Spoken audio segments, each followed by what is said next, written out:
everyone, welcome to Sneha History Classes. I hope you all are doing well.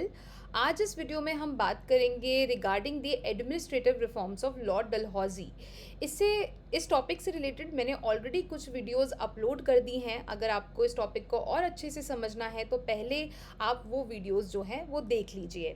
बाकी बहुत ही important topic है सारे history students के लिए, और स्पेशली अगर हम एग्ज़ाम पर्सपेक्टिव से बात करें तो बहुत ही ज़्यादा इंपॉर्टेंट टॉपिक है, क्योंकि जो लॉर्ड डलहौजी के रिफॉर्म्स थे उनकी वजह से आप देखेंगे आगे चलकर वो कहीं ना कहीं मेन कॉजेज बनते हैं बिहाइंड द रिवोल्ट ऑफ 1857। तो इसी वजह से ये टॉपिक बहुत ही इंपॉर्टेंट है। बाकी अगर आप मेरे चैनल पे नए हैं so please do not forget to subscribe the channel.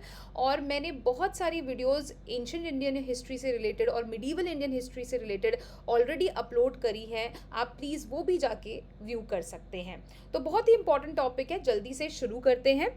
अच्छा, वन मोर थिंग, अगर आपको नोट्स चाहिए, बिकॉज बहुत सारे लोग मुझसे नोट्स के बारे में पूछते रहते हैं, तो आपको वो मेरे टेलीग्राम चैनल पे मिल जाएगा, जिसका लिंक आपको डिस्क्रिप्शन बॉक्स में मिल जाएगा। तो चलिए जल्दी से शुरू करते हैं।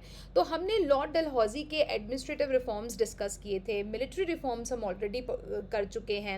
इसके साथ साथ हमने एजुकेशनल रिफॉर्म्स की फील्ड में बात करी थी, वुड्स डिस्पैच की, और हमने बात करी थी means of transport and communication के फील्ड में रेलवेज़ की जो लॉर्ड डलहौजी थे वो पहले थे जिन्होंने रेलवेज़ को इंट्रोड्यूस किया, इलेक्ट्रिक टेलीग्राफ वो लेकर आए और पोस्टल रिफॉर्म्स लेकर आए।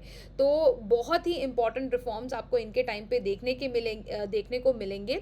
आज हम बात करेंगे कि ये तो कुछ इंपॉर्टेंट मेजर रिफॉर्म्स थे, इसके अलावा भी और वो कौन कौन से रिफॉर्म्स जो हैं वो लेकर आए हैं। तो पहले हम बात करते हैं पब्लिक वर्क्स डिपार्टमेंट की। तो देखिए, लॉर्ड डलहौजी ने एक अलग डिपार्टमेंट स्टैब्लिश किया जिसका नाम था पब्लिक वर्क डिपार्टमेंट। नाम से ही आपको पता लग रहा है कि पब्लिक के लिए, मतलब लोगों के की लाइफ को बेटर करने के लिए जो है इन्होंने ये डिपार्टमेंट स्टैब्लिश किया। और इसका मेन ऑब्जेक्टिव क्या था कि जो भी रोड्स हैं, कनाल्स हैं और ब्रिजेस हैं, ठीक है, उनको जो पुरानी हैं उनको रिपेयर करना, और इसके साथ साथ नई ब्रिजेस, कनाल्स या रोड्स भी कंस्ट्रक्ट करना। और ये जो पूरा डिपार्टमेंट था पब्लिक वर्क्स डिपार्टमेंट, वो एक चीफ इंजीनियर के अंडर आता था, और जिसको असिस्ट करने के लिए बहुत सारे एग्जीक्यूटिव ऑफिसर्स होते थे। और ये जो डिपार्टमेंट था, इन्होंने बहुत सारी रोड्स कंस्ट्रक्ट कराई, कनाल्स और ब्रिजेस कंस्ट्रक्ट कराए। जो पुराने रोड्स, कनाल्स, ब्रिजेस थे उसको रिपेयर करवाया, जिनमें से गंगा कनाल जो है माना जाता है it is one of the largest canal in the world. और इसके साथ साथ ऐसा नहीं है कि सिर्फ गंगा कनाल ही इन्होंने जो है इस्टेब्लिश करी थी, इसके अलावा भी बहुत सारी कनाल्स इन्होंने इस्टेब्लिश करी। इसके अलावा जीटी रोड, जो ग्रैंड ट्रंक रोड है, वो भी इन्होंने बनवाया, कहाँ से कहाँ तक, कलकत्ता से पेशावर तक। और इसके अलावा और भी बहुत सारे जो है पक्के रोड्स इन्होंने कंस्ट्रक्ट करवाए। तो इन सब की वजह से क्या हुआ, क्योंकि आप देखेंगे पब्लिक वर्क्स डिपार्टमेंट में इतना सारा काम हुआ तो इन सब के पीछे पैसा लगेगा, तो खर्चा बहुत ज़्यादा बढ़ गया। तो पब्लिक यूटिलिटी एक्सपेंडिचर आप देखेंगे इस समय पे बहुत ज़्यादा बढ़ गया था। नेक्स्ट हम देखते हैं इरिगेशन रिफॉर्म्स। तो अगला रिफॉर्म था इरिगेशन रिफॉर्म्स। तो इसमें बेसिकली इन्होंने क्या किया, इसके अंडर भी आप कनाल्स को पढ़ेंगे, क्योंकि इरिगेशन अच्छा करना है तो उसके लिए कनाल्स कंस्ट्रक्ट करवानी बहुत ज़रूरी है। सो इन्होंने बहुत सारी कनाल कंस्ट्रक्ट कराई, पुरानी जो थी उनको रिपेयर कराया, रिस्टोर किया। ठीक है, पहले जो ये काम था कंस्ट्रक्शन का या रिस्टोरेशन का, वो कौन करते थे, वो it was assigned to the engineering department of the army. तो जो आर्मी का इंजीनियरिंग डिपार्टमेंट है वो पहले इस चीज़ को देखा करता था, बट अब इन्होंने क्या किया, जो कंट्रोल था वाटर रिसोर्सेज का वो किसको दे दिया, पब्लिक वर्क्स डिपार्टमेंट, जो हमने पहले टॉपिक में जो पहले पॉइंट में देखा कि पब्लिक वर्क्स डिपार्टमेंट इन्होंने इस्टेब्लिश किया। और इन्होंने पुरानी कनाल्स को रिपेयर करवाया, और नई कनाल जिसमें से है बारी दोआब कनाल, इसको भी इन्होंने जो है बिल्ड करवाया। और देखिए, कनाल इरिगेशन के लिए बहुत इंपॉर्टेंट होती है, तो इस वजह से आप देखेंगे इस फील्ड में इन्होंने बहुत ज़्यादा इंटरेस्ट शो किया, इस चीज़ में बहुत ज़्यादा काम किया इन्होंने। इसके लिए इन्होंने इंजीनियरिंग स्कूल्स भी ओपन करे, जिससे कि ये इंडियंस को इस फील्ड में जो है ट्रेन कर सकें। और जो इरिगेशन प्रोजेक्ट्स थे, they were undertaken with the object of reducing chances of famine। तो ये इरिगेशन का काम इन्होंने इसलिए शुरू किया क्योंकि आप देखेंगे बहुत से फेमिन्स आ रहे थे इंडिया में उस समय पे, तो वो फेमिन को कैसे कंट्रोल किया जाए उसके लिए इन्होंने इस फील्ड में बहुत ज़्यादा जो है इंटरेस्ट शो किया। और एक और चीज़ इन्होंने इसके पीछे ये रीज़न था कि एग्रीकल्चरल प्रोडक्टिविटी बढ़ाने का, क्योंकि अगर एग्रीकल्चरल प्रोडक्शन ज़्यादा होगा तो इनका ज़्यादा फ़ायदा होगा ब्रिटिशर्स का, अगर मैं स्पेसिफिकली बात करूँ तो। क्योंकि अगर ज़्यादा इरिगेशन अगर अच्छी होगी तो प्रोडक्शन बढ़ेगी। और ये किस प्रोडक्शन की बात कर रहे हैं, ये कमर्शियल क्रॉप्स की बात कर रहे हैं कि उन एरियाज़ में जहाँ पे कमर्शियल क्रॉप्स की कल्टीवेशन होती थी वहाँ पे इन्होंने इरिगेशन के ऊपर ज़्यादा जो है तवज्जो दिया है। तो इससे बेसिकली हुआ क्या कि ओवरऑल अगर आप देखोगे तो जो रेवेन्यू है वो और ज़्यादा जनरेट हुए ब्रिटिश गवर्नमेंट के लिए। ठीक है, नेक्स्ट हम देखते हैं इन्होंने क्या किया, preservation of old buildings and monuments. तो इसमें यही जो पुरानी एंशंट और हिस्टोरिकल बिल्डिंग्स थी उनको प्रिजर्व किया और उनको मतलब बेसिकली संभाला। नेक्स्ट हम देखेंगे जो रिफॉर्म्स ये लेकर आए, it was the encouragement of forestry and agriculture. तो इन्होंने जो डलहौजी थे इन्होंने एनकरेज किया और जो इन्होंने रिफॉर्म किया, जो साइंटिफिक फॉरेस्ट्री थी, एग्रीकल्चर था, कॉमर्स, इंडस्ट्री एंड मिनरलॉजी। ठीक है, तो इस फील्ड में भी इन्होंने थोड़ा बहुत ध्यान दिया जिससे कि ये सारी चीज़ें भी इम्प्रूव की जा सके। नेक्स्ट इम्पॉर्टेंट जो है दैट इज़ कमर्शियल रिफॉर्म्स। तो इस फील्ड में इन्होंने क्या किया, पोर्ट्स के ऊपर बहुत ज़्यादा फोकस किया।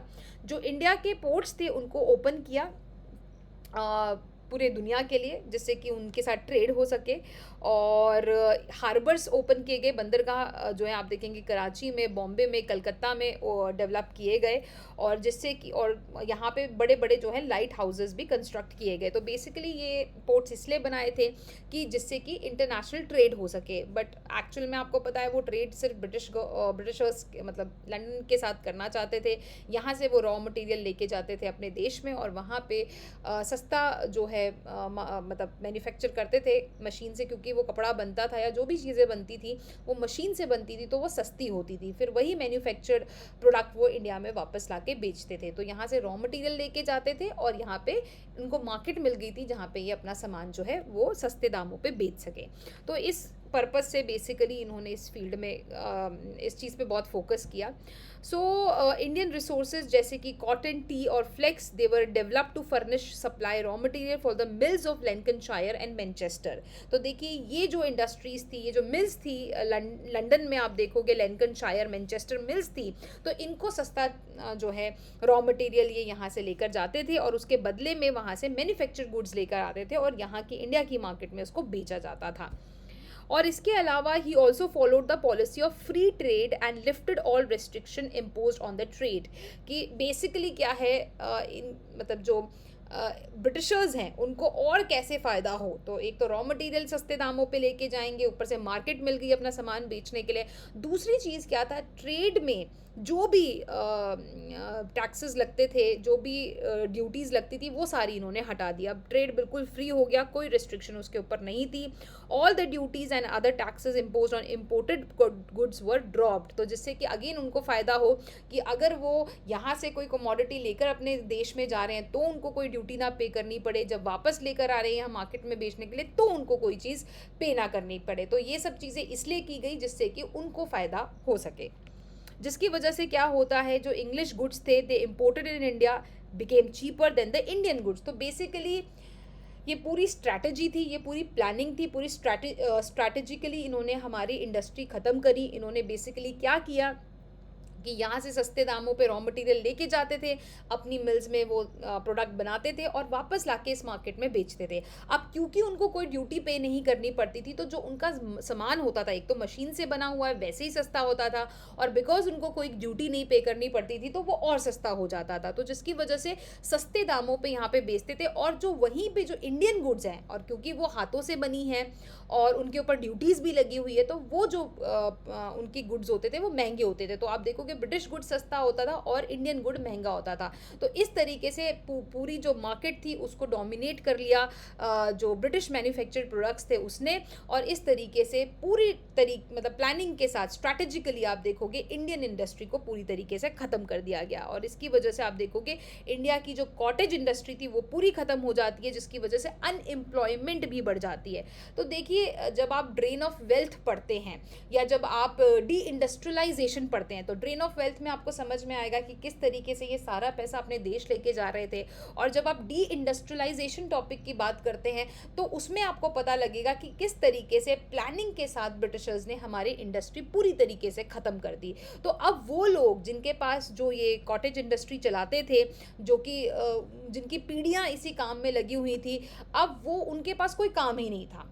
अब सारा का सारा बर्डन फिर किस पे आता है? एग्रीकल्चर पे। ठीक है, तो क्योंकि अब एग्रीकल्चर में जब इतने सारे लोग आएंगे तो बर्डन पड़ेगा, तो जिसकी वजह से टेक्निकली पॉवर्टी बहुत ज़्यादा बढ़ जाती है और फेमिन्स भी बहुत ज़्यादा बढ़ जाते हैं। चाहे कुछ भी कहे कि इन्होंने लोगों के बेनिफिट के लिए काम किया है, बट एक्चुअल में इन्होंने अपने बेनिफिट के लिए काम किया है। अगर इन्होंने रेलवे बनवाए हैं तो अपनी बेनिफिट के लिए, रोड्स कंस्ट्रक्ट करवाई है तो, कनाल्स, जो भी चीज़ें इन्होंने बनाई है, अगर हम डलहौजी की बात कर रहे हैं कि वो इतने सारे रिफॉर्म्स लेकर आया है रेलवेज में, पोस्टल रिफॉर्म, तो ये सिर्फ ब्रिटिशर्स के बेनिफिट के लिए था, ये आम जनता के बेनिफिट को ध्यान में रख के नहीं बनाया गया था। ठीक है, सो नेक्स्ट हम बात करते हैं टोपोग्राफिक रिफॉर्म्स। तो इसके तहत बेसिकली इन्होंने क्या किया, एक सर्वे कंडक्ट किया, जिसके बाद जो है जो बाउंड्रीज थी सारे स्टेट्स की, उसको डिसाइड किया गया and the British territories were clearly demarcated. तो प्रॉपरली टोपोग्राफिकली जो है पूरे कंट्री को जो है डिमार्केट किया गया।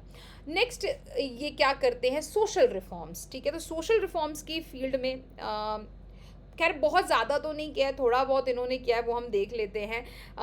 जैसे कि प्रैक्टिसेस थी, इविल प्रैक्टिसेस और सती और ठगी, तो वो कुछ ऐसे पार्ट्स में, इंटीरियर पार्ट्स में जहाँ पे प्रैक्टिस करी जाती थी, वहाँ पे इन्होंने कोशिश करी कि उसको हटाया जाए, उसको सप्रेस किया जाए। और इसके अलावा he pass an enactment which legalise the marriage of Hindu widows. तो एनैक्टमेंट पास करी जिसके तहत जो है जो हिंदू विधवाएं थी उनकी शादी, जो वो दोबारा शादी कर सकती है, वो लीगलाइज कर दिया गया। और एक और चीज़, एक और एनैक्टमेंट पास करी गई जिसके तहत जो है एक इंसान जो कि अगर अपना धर्म बदल देता है, तो ये रूल हो गया था कि अगर एक इंसान जैसे अगर वो हिंदू है, हिंदू से मुसलमान होता है या क्रिश्चियनिटी को अडॉप्ट करता है, तो उससे जो है उसकी एंसेस्ट्रल प्रॉपर्टी छीन ली जाएगी। पर अब वो चीज़ हटा दी गई। अब एनैक्टमेंट बनाया गया कि अगर कोई भी इंसान अपना धर्म बदलता है तो वो अपनी एंसेस्ट्रल प्रॉपर्टी भी इनहेरिट कर सकता है। ठीक है, सो ये थे कुछ मेजर रिफॉर्म्स। ठीक है, हमने बहुत डिटेल में डिस्कस किया इन सारी वीडियोस में कि कौन कौन से एडमिनिस्ट्रेटिव रिफॉर्म्स या एजुकेशनल रिफॉर्म्स या मींस ट्रांसपोर्ट एंड कम्युनिकेशन में और भी बहुत सारे रिफॉर्म्स जो भी लॉर्ड डलहौजी लेकर आए। सो अगर हम ओवरऑल देखें तो देखिए, चाहे हम कुछ भी कह लें, जो ब्रिटिशर्स थे या लॉर्ड डलहौजी थे, उन्होंने बेसिकली क्या किया, लोगों के भलाई के लिए काम किया। ऐसा नहीं है उन्होंने सिर्फ अपने ब्रिटिश इंटरेस्ट के लिए काम किया। जो भी रिफॉर्म्स वो लेकर आए हैं उसके पीछे कहीं ना कहीं उनका हिडन मोटिव था, और इसी वजह से, क्योंकि वो ऐसे रिफॉर्म्स लेकर आए हैं, अभी हम एक और वीडियो करेंगे जिसमें हम इनकी एक्सपेंशन पॉलिसीज़ को देखेंगे। बट अगर हम रिफॉर्म्स को देखें तो इसके बाद ही आप देखोगे होता है 1857 का रिवोल्ट, कि लोग इतने नाराज़ थे, लोग इतने असंतुष्ट थे अंग्रेजी सत्ता से, कि वो जो है पहली वॉर ऑफ इंडिपेंडेंस, ठीक है, जो पहली लड़ाई थी आज़ादी की, वो लड़ते हैं, ऐसा कुछ लोग कहते हैं। बाकी सिपाही म्यूटिनी भी होती है। तो बेसिकली पहला एक रिटेलिएशन, पहला एक रिवोल्ट, एग्रेशन लोगों में, जनता में देखने को मिलता है after the reforms of Lord Dalhousie. तो इसी वजह से ये रिफॉर्म्स बहुत इंपॉर्टेंट है। आई होप आपको ये वीडियो अच्छे से समझ आई हो। अगर आपको ये वीडियो पसंद आई है so please do not forget to subscribe the channel, like, share and comment. और आपके कोई भी डाउट्स हैं आप इस वीडियो की कमेंट सेक्शन पे लिख सकते हैं। अगर आपको वीडियोस पसंद आ रही है तो प्लीज़ कमेंट करिए, आगे ज़्यादा से ज़्यादा शेयर करिए, लाइक करिए। और thank you so much for watching the video. I will see you in the next video. Till then take care, stay safe.